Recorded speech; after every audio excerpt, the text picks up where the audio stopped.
En Afrique, aux confins méridionaux du grand bassin du Kalahari, la chaleur est accablante.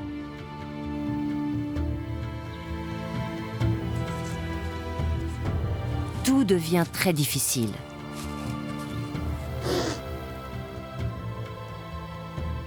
D'anciennes rivières retiennent de l'eau en grande profondeur.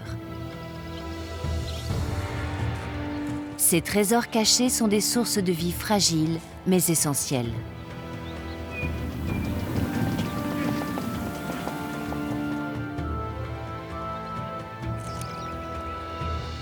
Cette terre est grandement assoiffée,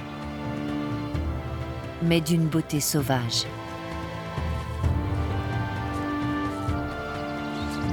Il s'agit du parc transfrontalier de Khala Radi.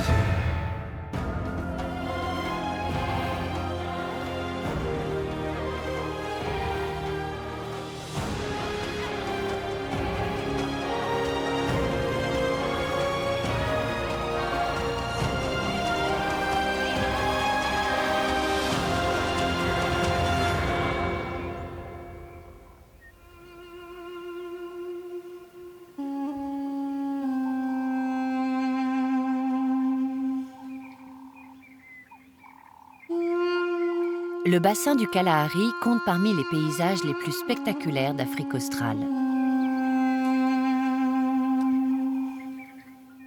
Des millions d'années d'érosion ont donné naissance au terrain sablonneux qui définit cet immense haut plateau.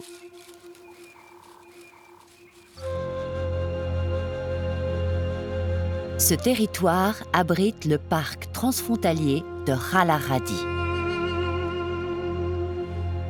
Ce territoire abrite le parc transfrontalier du Kalahari.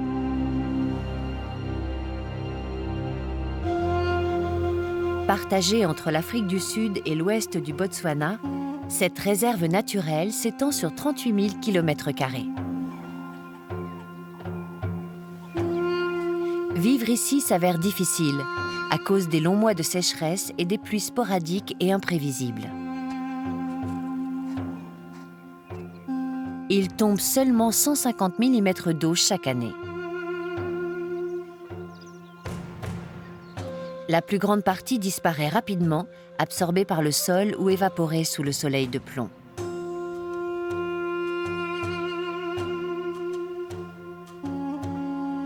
Deux sources de vie insoupçonnées se feraient quand même un chemin à travers le parc.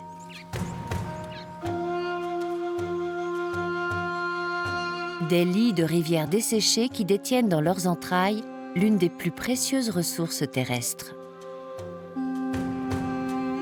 Des acacias Erioloba poussent ici. Leurs longues racines puisent dans les réserves d'eau secrètes.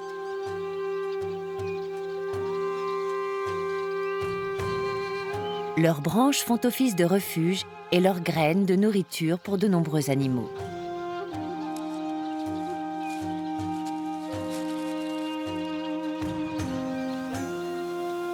Des graminées et des petites plantes tirent avantage de la richesse nutritive de la terre autour de ces arbres.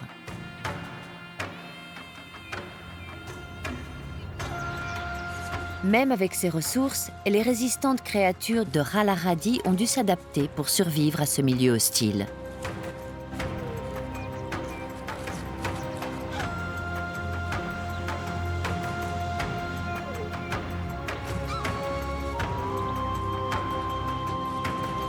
Des colonies de bâtisseurs aux troupeaux d'herbivores,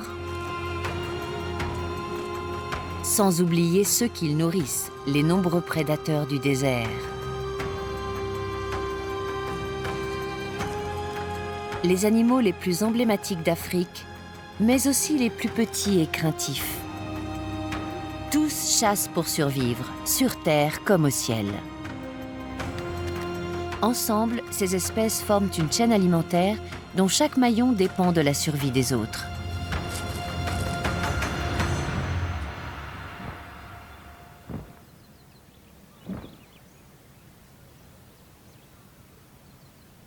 Au cœur de l'hiver, la sécheresse est à son apogée dans le parc. Les bonnes plantes sont difficiles à trouver.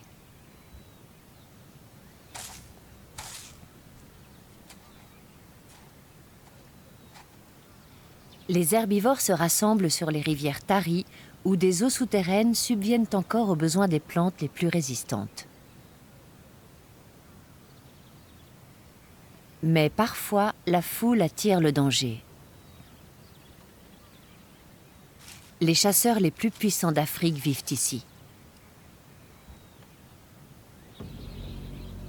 Les lions comptent parmi les plus féroces.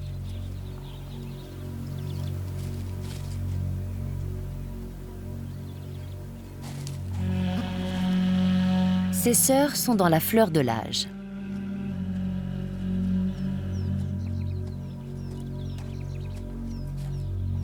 Elles ont toujours vécu ensemble et passent la plus grande partie de la saison sèche près du lit de la rivière, attirées par les nombreuses proies potentielles.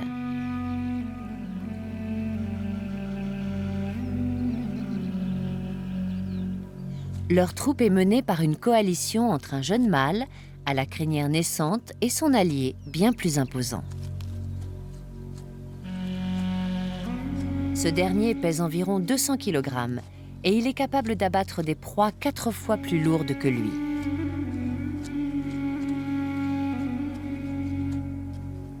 Comme les animaux sont réunis sur la rivière sèche, les lions ont une offre de premier choix. Avec la faible densité de gibier en dehors des lits de rivière, leur territoire pourrait s'étendre sur 2800 km². Les lions dominent la chaîne alimentaire du Kalahari. Ils chassent surtout à la faveur de la nuit. Et dorment une grande partie de la journée.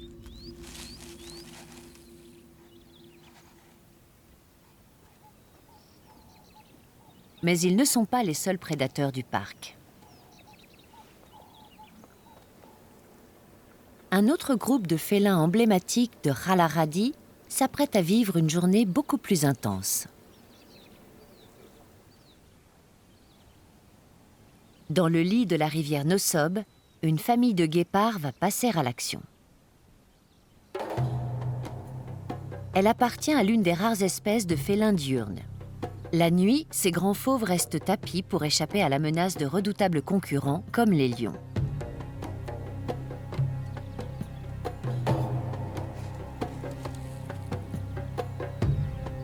Les nouveau-nés sont sujets aux attaques de nombreux prédateurs.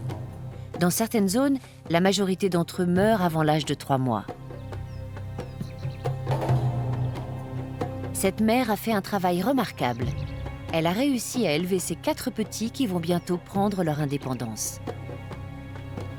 Quand ils atteindront l'âge de 18 mois environ, ces jeunes guépards quitteront leur mère.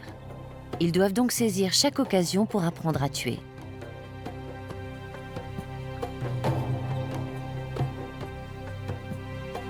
Avec une vitesse maximale de plus de 110 km/h, ils sont les plus rapides mammifères terrestres au monde.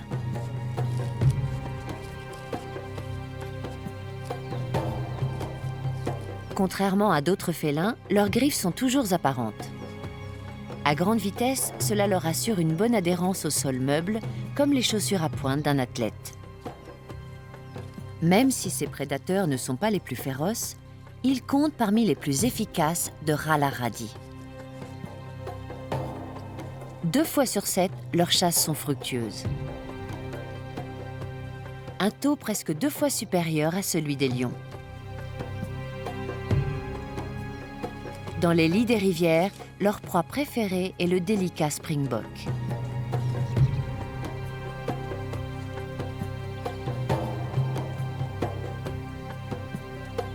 Presque 70% des springboks du parc seront victimes des guépards. Encerclée par 5 félins affamés, une antilope de taille moyenne n'a donc aucune chance. La leçon d'aujourd'hui portera sur de plus grosses proies. Ce guépard s'en va chercher un repas plus conséquent.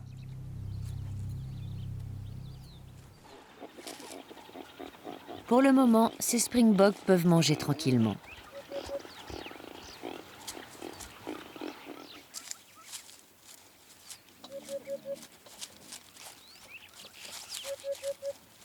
Avec son pelage tricolore, le springbok est l'une des plus gracieuses antilopes d'Afrique.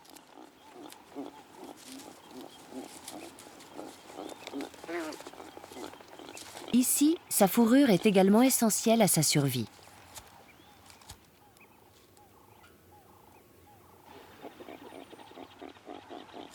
L'été, à Rallaradi, la température dépasse régulièrement 40 degrés Celsius. Même en période hivernale, elle peut s'élever à plus de 30 degrés. Pour supporter la chaleur, les springboks tournent leur croupe blanche vers le soleil. Ils renvoient ainsi jusqu'à 95% de ces rayons. Mais dans ce désert aride, le sable fait office de miroir. Il réfléchit la lumière du soleil brûlant.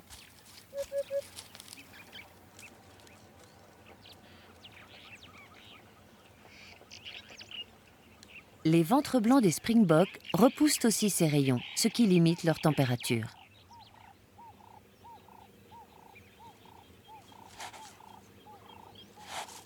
Cela leur permet de passer plus de temps au grand jour, alors que d'autres animaux se retirent pour se réfugier à l'ombre. Pour se protéger du soleil, la faune locale dépend surtout d'une des espèces végétales les plus représentatives du parc, l'Acacia erioloba. Cet arbre, qui peut atteindre 15 mètres de hauteur, prolifère le long des rivières de Rallaradi. Mais celle-ci coule rarement. En surface, l'eau apparaît seulement une fois tous les 11 ans environ. La vraie source d'humidité se trouve en profondeur. Les acacias y accèdent par des racines pivotantes qui descendent jusqu'à 60 mètres sous la surface terrestre. Grâce à cette eau, les arbres peuvent s'épanouir et remplir plusieurs fonctions essentielles à la vie dans le parc de Rallaradi. Avant tout, ils sont un support de construction primordial.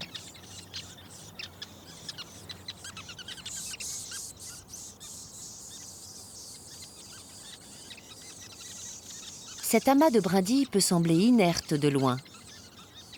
Mais si l'on regarde de plus près, c'est une vraie ruche.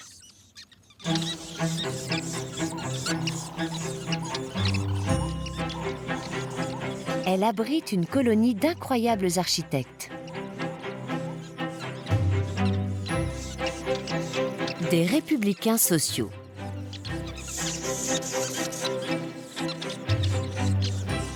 Ces passereaux mesurent 14 cm et pèsent seulement 27 grammes.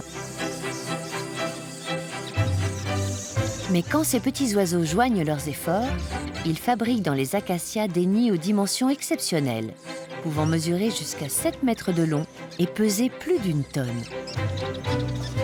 Mâles et femelles contribuent tous à la construction de ces immenses structures qui peuvent accueillir jusqu'à 300 couples.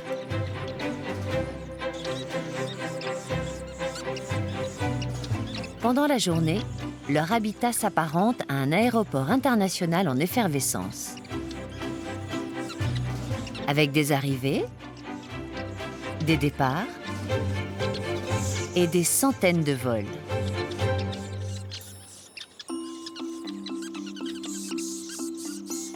Tous parviennent magistralement à éviter la collision. La plupart des républicains sociaux passeront leur vie entière dans ce nid. Celui-ci joue un rôle essentiel dans leur survie face aux conditions climatiques extrêmes. L'épaisseur des parois offre une excellente isolation. Ainsi, même pendant les jours les plus chauds, il ne fait jamais au-dessus de 31 degrés Celsius dans le nid.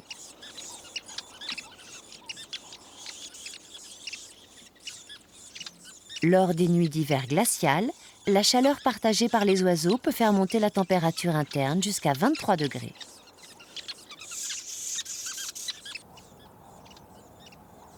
Dans le parc transfrontalier de Rallaradi, certains acacias erioloba ont 250 ans.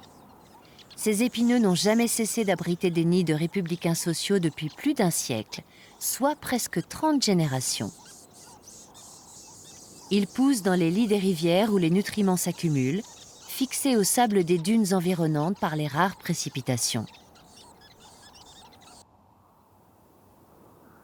Mais à certains endroits de la réserve, aucune plante ne pousse.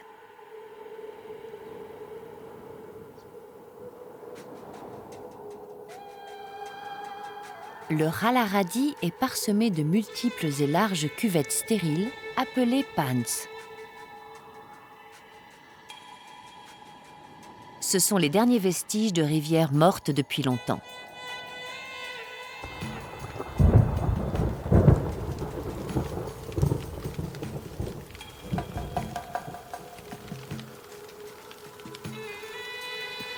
Quand les pluies intermittentes surviennent, les eaux de surface s'accumulent sur la glaise compactée avant de s'évaporer sous le soleil brûlant.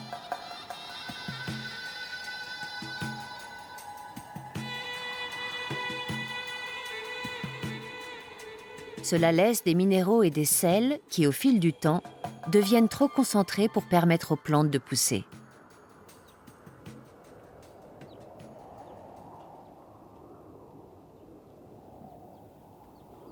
Pour des spécialistes du désert comme ce couple d'autruches, aucune terre n'est trop menaçante. Ces oiseaux sont les plus grands au monde. Ils mesurent 2 mètres de haut et pèsent 100 kg. Ils ne peuvent pas voler, mais compensent grâce à leur grande vitesse de course qui peut atteindre jusqu'à 70 km à l'heure, soit 10 km à l'heure de plus qu'un lion. Leur capacité à supporter la chaleur du parc s'avère plus remarquable encore.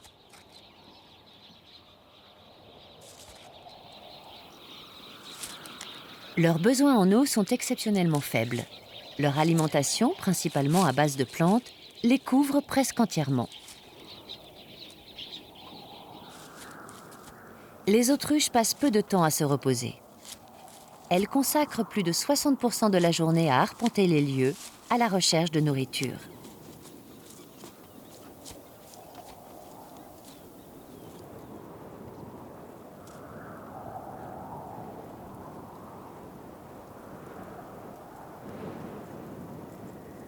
Si rien ne pousse au centre de la dépression, les animaux se rendent quand même sur ces terres désertiques.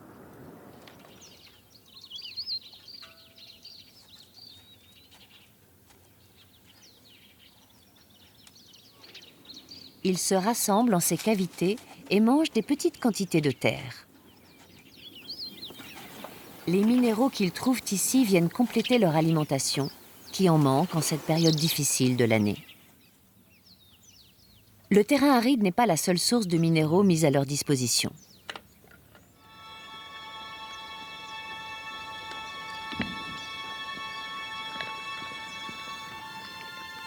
Cette femelle Gemsbok va bientôt mettre bas. Avec la sécheresse hivernale, son alimentation manque des nutriments essentiels. Ceux-ci s'avèreront d'autant plus nécessaires quand elle allaitera. Pour compenser cette carence, elle se tourne vers une source étonnante. La côte d'un grand herbivore. Un gnou peut-être, voire même un autre Gemsbok. Elle mâche les os d'autres animaux pour en extraire des minéraux comme le calcium et le phosphore. Cette antilope illustre l'importance de l'adaptation aux ressources naturelles pour survivre dans cet habitat extrêmement difficile. Son espèce est peut-être la plus emblématique et la mieux adaptée de toutes celles qui vivent dans le désert. Avec une hauteur d'à peu près 1,20 m au garrot, le Gemsbok pèse environ 240 kg.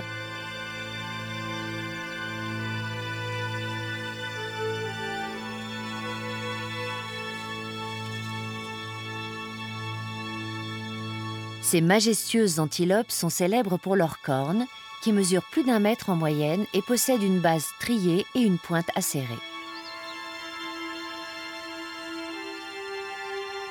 Une blessure en bas âge peut engendrer un problème de croissance. Cette déformation pourrait empêcher la femelle de se défendre au mieux contre les prédateurs. Jusqu'ici, elle n'a pas rencontré de difficultés et a pu mener sa vie en assumant pleinement son rôle au sein du troupeau. Mais la situation des mâles est différente.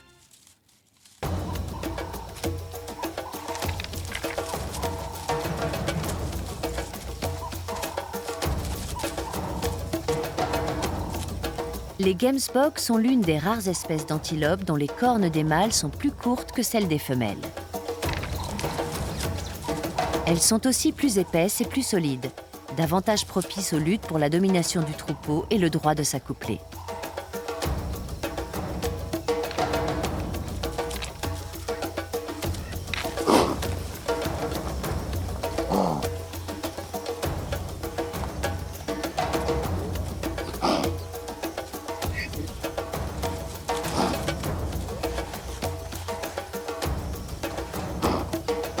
Quand deux oryx aboutissent à une impasse, seul un troisième peut venir s'interposer.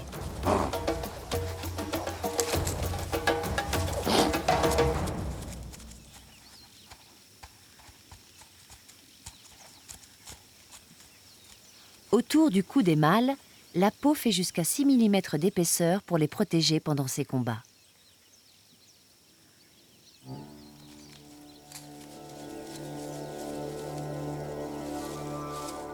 Le gemsbok survit grâce à ses grandes facultés d'adaptation à la vie en milieu aride.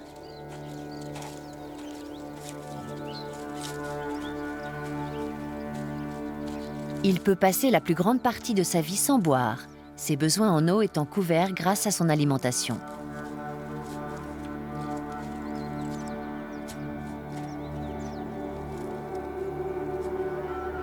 À cet effet, le corps de cet animal est conçu pour économiser l'eau.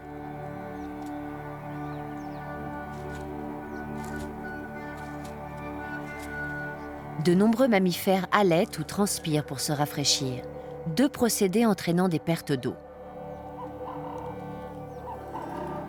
L'oryx gazelle, quant à lui, peut faire grimper sa température corporelle, qui s'élève normalement à 35,7 degrés Celsius, jusqu'au chiffre ahurissant de 45 degrés. Son corps peut supporter la chaleur, mais pas son cerveau pour lequel elle peut s'avérer fatale.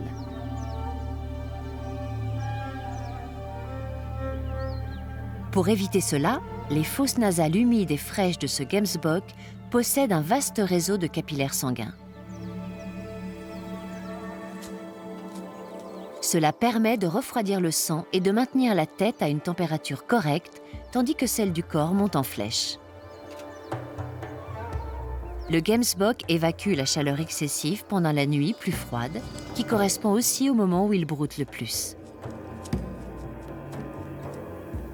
Le soir, même l'herbe morte peut absorber 40% de son poids en humidité de l'air.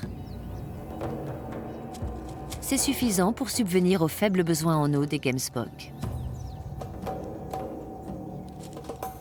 Et cela leur permet de passer plus de temps dans les dunes que d'autres antilopes plus petites.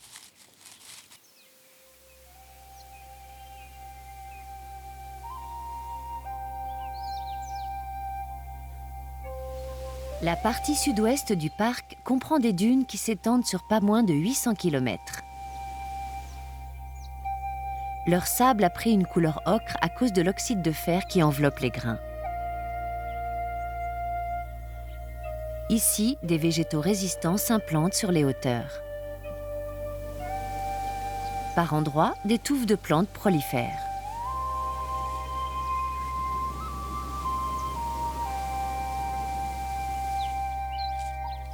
En apparence, c'est un véritable festin pour les gemsbok. Mais la nature réserve des surprises. Les jeunes pousses de ces graminées du Kalahari deviennent rapidement plus résistantes et sécrètent une substance acide mauvaise pour les animaux. Cette toxine provoque des irritations de la peau.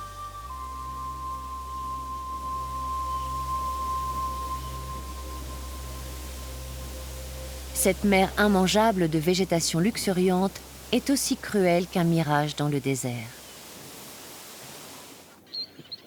Toutes les plantes du parc ne sont pas aussi trompeuses. Dans les lits de rivières riches en nutriments, les acacias aeriolobas ne servent pas seulement à abriter des nids. En période de forte sécheresse, ils produisent de grandes gousses. Leur enveloppe argentée renvoie les rayons du soleil, tout comme les croupes des springboks. Elle minimise ainsi l'évaporation.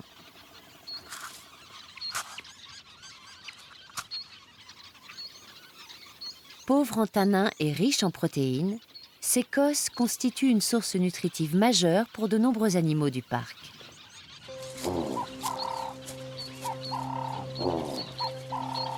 Ce troupeau de gnous profite pleinement du festin.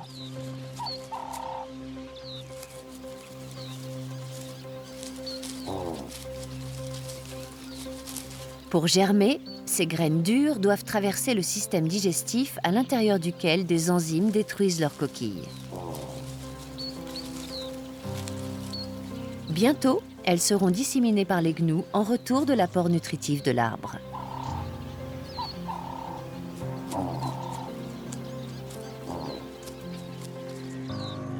Quand il fait plus frais, le troupeau se rend à la rivière sèche pour s'allonger au soleil.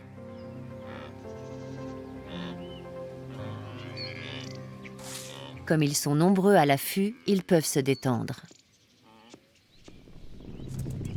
Mais dans le lit de Nossob, leurs congénères s'apprêtent à passer une journée bien plus mouvementée.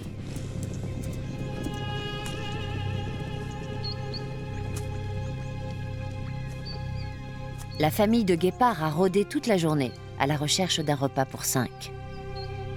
Elle a fini par repérer le troupeau de gnous. La chasse va bientôt commencer.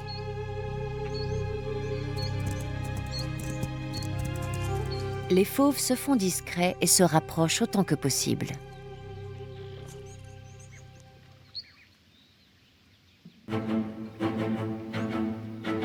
Soudain, la course est lancée.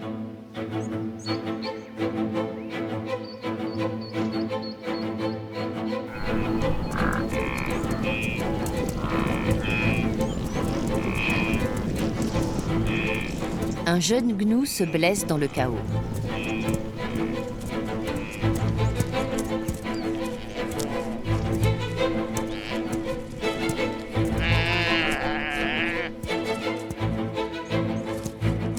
Les guépards encerclent leur proie, mais se méfient de ces ruades.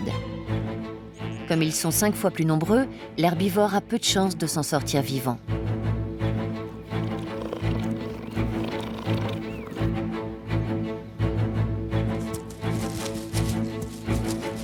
Mais les félins manquent d'expérience.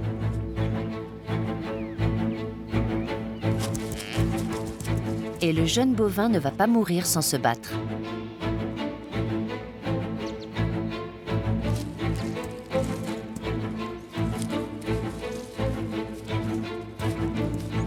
Les guépards sont incapables de le tuer.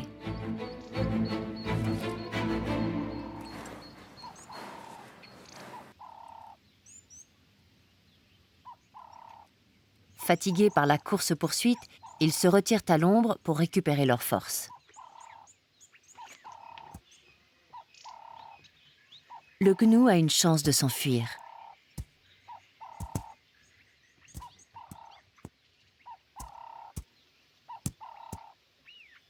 Il ne compte pas le laisser partir si facilement.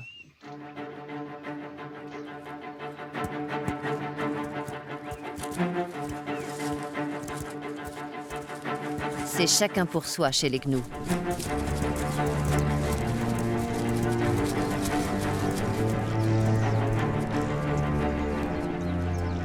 Le jeune blessé est abandonné à son sort.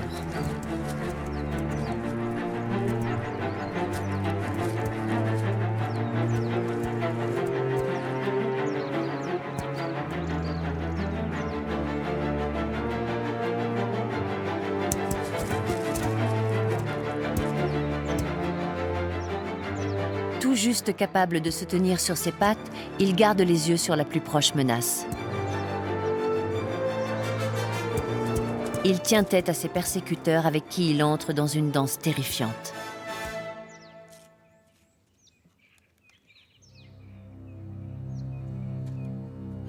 Finalement, L'épuisement se fait sentir, chez les prédateurs comme chez la proie.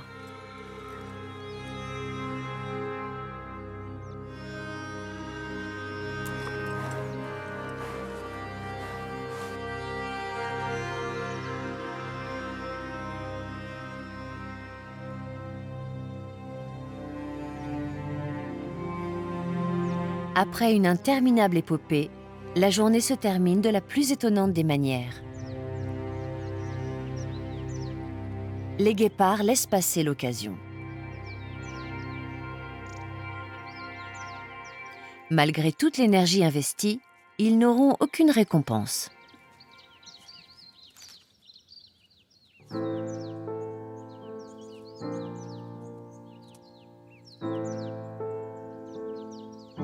La ténacité du gnou lui a permis de gagner du temps.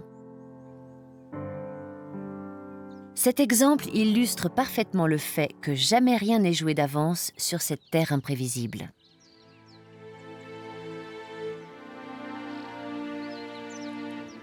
Mais alors que la nuit tombe, un nouveau type de menace peut se présenter. Avec les lions dans les parages, le jeune rescapé aura de la chance s'il survit.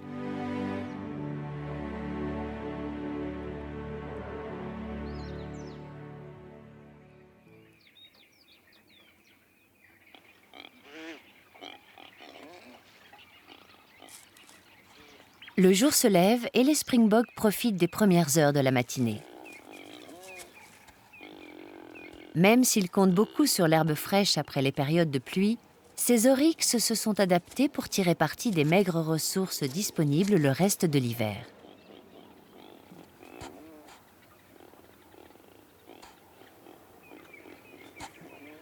Celles-ci se trouvent parfois dans des endroits tout à fait improbables.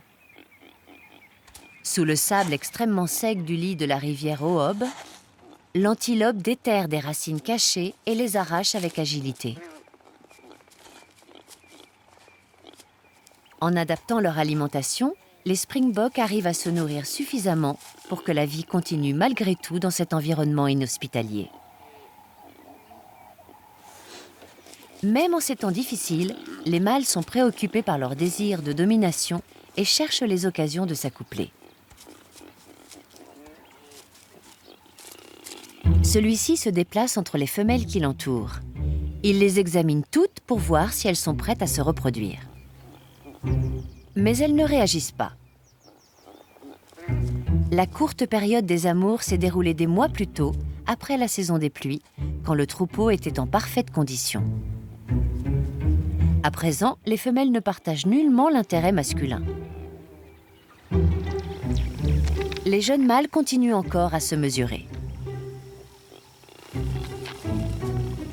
Mais l'intensité de leur combat n'est en rien comparable à celle dont ils font preuve quand le troupeau est au meilleur de sa forme.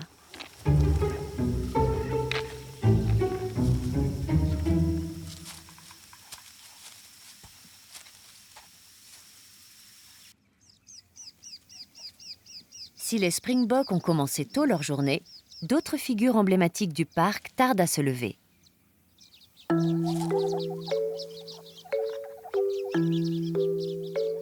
Une famille de suricates.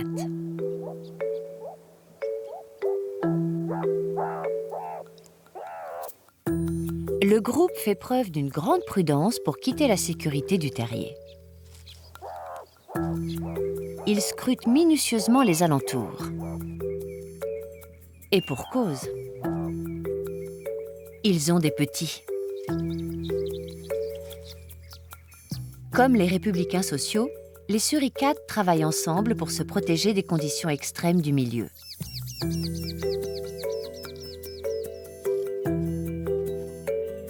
Mais au lieu de construire en hauteur, ils creusent et conçoivent des résidences souterraines. Ils ne sont pas les seuls à vivre ici. Leurs colocataires, les mangoustes jaunes, ont fait la grasse matinée. Mais elles se montrent moins patientes pour trouver leur petit déjeuner.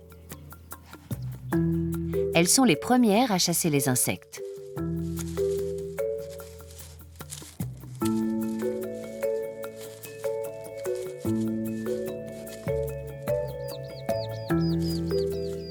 Les suricates suivent leur exemple et se risquent à sortir lentement.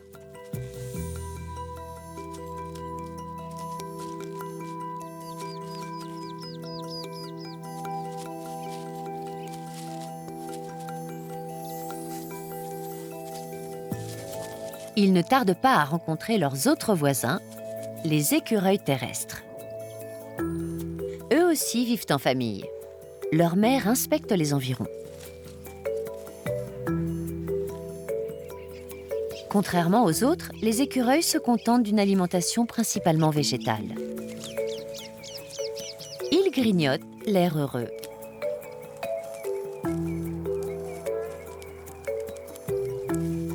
Ces trois espèces sociables partagent volontiers leur territoire, mais le défendent toutes jalousement contre les prédateurs qui viennent les attaquer. Au cours de la journée, chacun tire le meilleur parti de la nature environnante.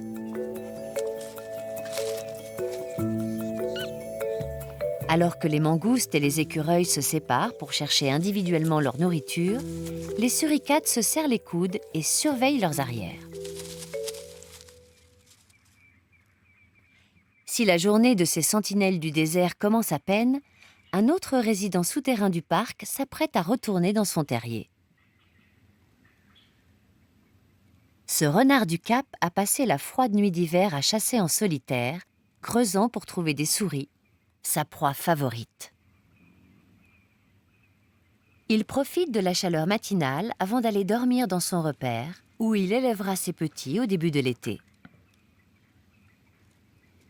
Ce canidé, qui pèse environ 5 kg, est le plus petit d'Afrique du Sud.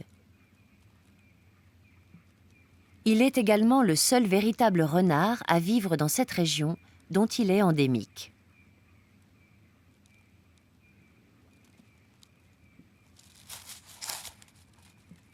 Le petit prédateur est menacé par de plus grands carnivores. Il doit donc retourner sous terre, à l'abri.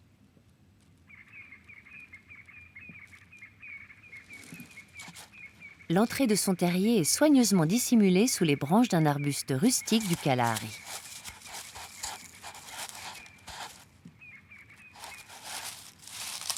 Ces plantes se sont presque autant adaptées que les animaux qui les mangent.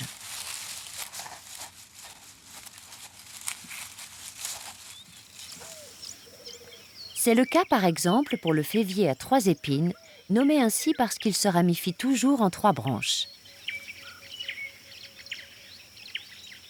Et pour l'acacia mellifera qui possède des épines noires.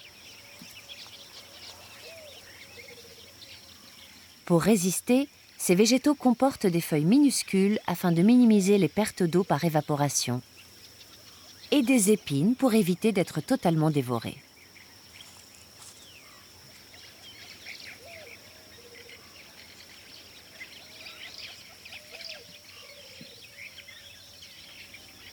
Tout comme les arbustes, les épines sont essentielles à la survie des Acacia aerioloba. Après sa croissance, ce jeune arbre ressemblera au géant qui se tient derrière lui. À ce moment-là, il deviendra d'une grande utilité pour les nombreux oiseaux de la réserve, puisque ses branches leur serviront de perchoir.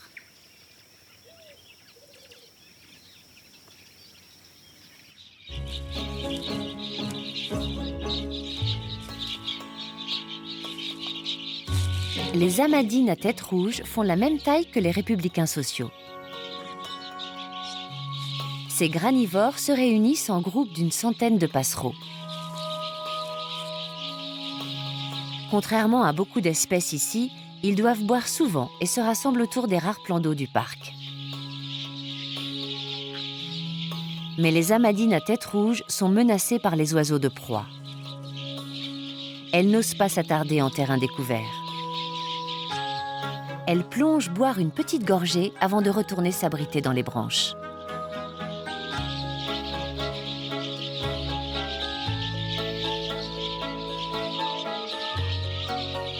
Mais si les acacias leur offrent un juchoir protecteur,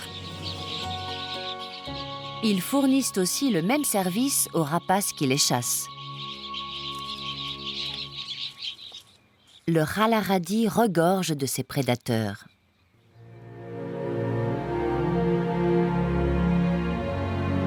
Cet autour chanteur s'attaque à des petits volatiles comme les tisserins et les amadines, mais ce sont les petits mammifères qu'il préfère manger.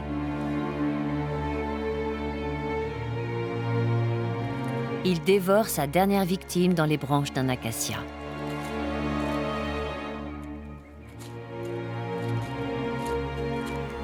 Les lits de rivière du parc constituent l'habitat idéal pour les autours.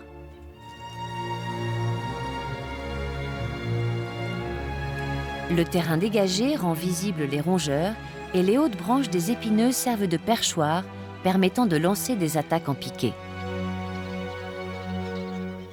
Quand les souris se font rares, les autours ne manquent jamais de nourriture puisque le lit de rivière compte environ 80 républicains sociaux par kilomètre.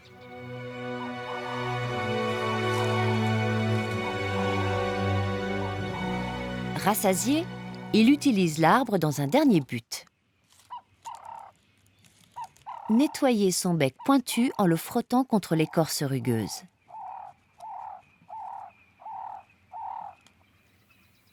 L'autour chanteur n'est pas le seul chasseur à dépendre des acacias.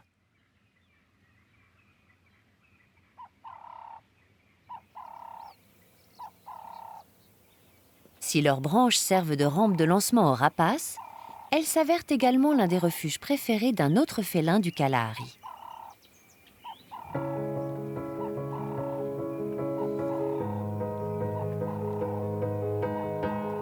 La présence de ce petit prédateur dans ce milieu sauvage peut sembler incongrue. Le chat sauvage d'Afrique ressemble à un animal domestique. Surtout actif la nuit, il passe la plus grande partie de la journée à se reposer dans l'arbre. Ses pattes rayées se confondent parfaitement avec l'écorce noueuse.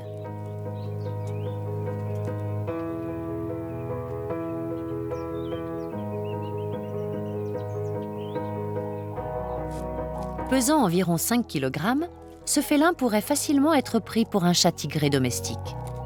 Il se distingue seulement par ses pattes plus longues et la teinte rousse derrière ses oreilles. Son espèce fut la première à être domestiquée il y a 6000 ans en Égypte antique pour limiter les populations de rats.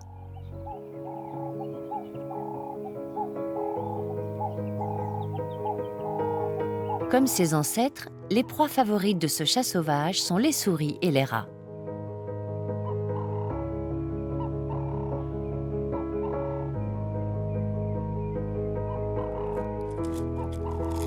La forte densité de rongeurs lui permet de trouver tout ce dont il a besoin dans un territoire restreint d'1 km² seulement.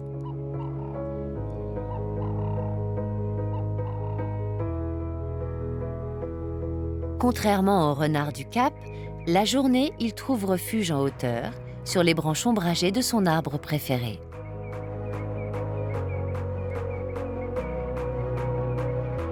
Ce discret prédateur, dont la présence familière semble étrange dans ce milieu sauvage, nous rappelle une fois encore que les apparences sont parfois trompeuses en ces terres imprévisibles.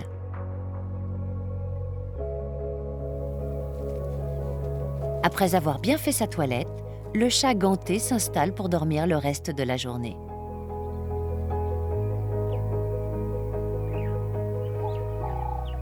Il restera ici jusqu'au soir, puis il partira chasser, prenant place à côté des plus grands prédateurs qui rôdent la nuit dans le parc.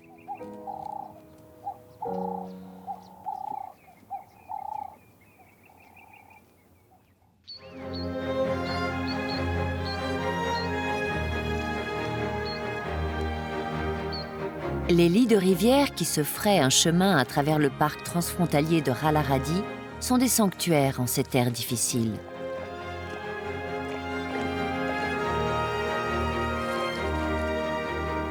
Depuis des siècles, de grands arbres poussent ici. Ces végétaux offrent à la fois le gîte et le couvert pour que la vie persiste. Si vivre en ces terres arides relève du défi, les animaux de la réserve ont su parfaitement s'adapter pour subsister. Ils connaissent la réussite et persévèrent en cas d'échec. Grâce au travail d'équipe et à leur propre détermination,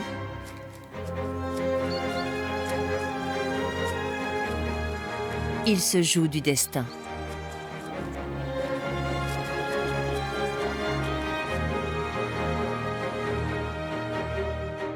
Chacun se taille une place dans le cycle de la vie qui régit ce merveilleux parc africain. Ensemble, ces animaux insufflent la vie dans cette immense étendue sauvage, au cœur du désert du Kalahari.